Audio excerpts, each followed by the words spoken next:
মুহূর্তে আমাদের সঙ্গে রয়েছেন ভারতীয় ফুটবলের অন্যতম সেরা ডিফেন্ডার রঞ্জন দে। মোহনবাগান ইস্টবেঙ্গলেও কিন্তু মিলিয়ে খেলেছেন 6 বছর।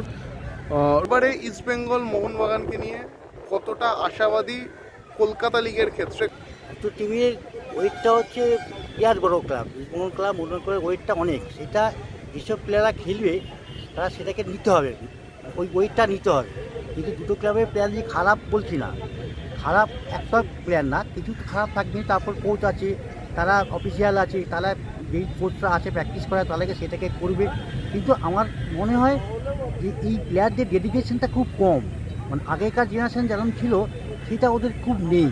তারপর ওরা আমার মনে হয় এখনকার ছেলেরা খুব ইনডিসিপ্লিন, মানে প্র্যাকটিস করলো তারপর বাড়ি চলে গেলো, বাড়ি থেকে কী করলো না করলো সেটা কখনো দেখে না, আর কোচেরও সম্ভব হয় না তাদের দেখা। এবার তারা যদি নিজে থেকে না তৈরি হয় তাহলে ওদের পক্ষে ভবিষ্যৎ খুব খারাপ। ডুরান্ড কাপের গুরুত্বটা কি ধীরে ধীরে কমে যাচ্ছে? কমছে মানে একদম 100% কমছে। আগের থেকে যে একটা উন্নয়ন ছিল সেটা এখন নেই, যে কোনো কারণ নেই। এখন কী কারণ নেই সেটা আর্মিদের ব্যাপার, সেটা ওরা ভালো বলতে পারবে। কিন্তু ডুরান্ডটা একটা খুব মানে ঐতিহ্য ছিল, মানে আমাদের সময় থেকে তার আগের থেকে ডুরান্ডটা চলছিল। ডুরান্ড কাপটা মানে একটা বিরাট ব্যাপার ছিল। সেখানে আস্তে আস্তে ওই জায়গাটাকে কমে আসছে।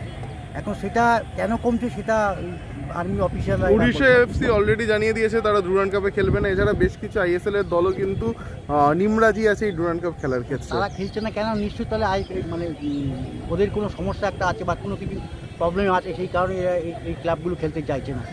আইএসএল যদি ভারতীয় ফুটবল থেকে উঠে যায়, ভারতীয় ফুটবলের জন্য কতটা বড় ক্ষতি হবে? বিরাট বড় ক্ষতি, অনেক ক্ষতি। মানে আমি তোকে আপনাকে বলছি 100% থেকে হলেও 55 বা 60% ক্ষতি। কারণ এইখানটা হচ্ছে প্লেয়ারদের, একটা প্লেয়ারকে ছোটো ক্লাব থেকে বড়ো করতে করতে যখন বড় হয় তারা ওইখানে জায়গাটা পায় নিজেকে উদার করার জন্য। সেই জায়গাটা যদি বন্ধ হয়ে যায় তাহলে প্লেয়ারদের ভবিষ্যৎ খুব খারাপ। ইস্টবেঙ্গল দল বিগত বেশ কিছু বছর সাফল্যের ধারের কাছে নেই। ইস্টবেঙ্গল শেষ সাফল্য পেয়েছিল সুপার কাপে, তাও 12 বছর পর কার্লোস কোয়াদ্রাদের হাত ধরে। তবে ইস্টবেঙ্গলের ধারাবাহিকভাবে এই ব্যর্থতা, এর কারণ কি এবং ইস্টবেঙ্গল কাটিয়ে উঠতে কি প্রয়োজন? কাটিয়ে উঠতে পারছে যেসব প্লেয়ারগুলো কালেকশন করেছে ইস্টবেঙ্গল ক্লাব। আমার মনে হয় কিছু কিছু প্লেয়ার ওখানে না নিলে অন্য প্লেয়ারকেও নিতে পারতো, নিলে ভালো হতো। কিন্তু খেলাটা একটা এমন জিনিস তো, কখন সাফল্য আসবে কখন আসবে না সেটা কেউ বলতে পারে না। কিন্তু একটা টিমের একটা কনফিডেন্স থাকা উচিত যে আমি বড় ক্লাবে খেলছি, আমাকে টিমটাকে জিততে হবে। সেটা হচ্ছে কোচ তো প্র্যাকটিস করা, কোচ তো আর খেলবে না। কিন্তু প্লেয়ারদের সেই মানসিকতাটাকে রাখতে হবে যে আমার ম্যাচটাকে জিততে হবে। সেই জায়গায় কিছু প্লেয়ারদের ঘাটতি আছে, কিছু কিছু প্লেয়ারদের ঘাটতি আছে। যে খেলা আছে, খেলছি, খেলে বাড়ি চলে যাচ্ছি, এরকম একটা ব্যাপার। আমি আগে দেখেছি, আমার সময় থেকে আগেই প্লেয়ার দেখেছিলাম তারা হেরে গেলে বাড়ি ফিরতো না, বাড়ি ফিরতে হয়তো এমন সব বাড়ির লোকের সঙ্গে কথা বলতো।